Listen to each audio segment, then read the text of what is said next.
काय खतरनाक एकदम. बघू शकताय का एक नंबर असं सजावट केलेली आहे आणि छान असं गावात नसं येत तुम्हाला गाणं लावलेलं आहे की नाही. तरी पण नक्की सांगा आमच्या आंबटची आता नाचायचं आहे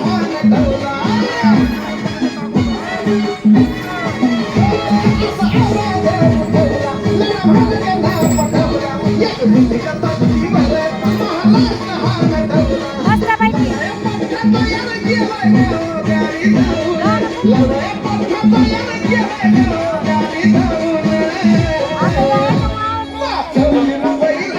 माझ्या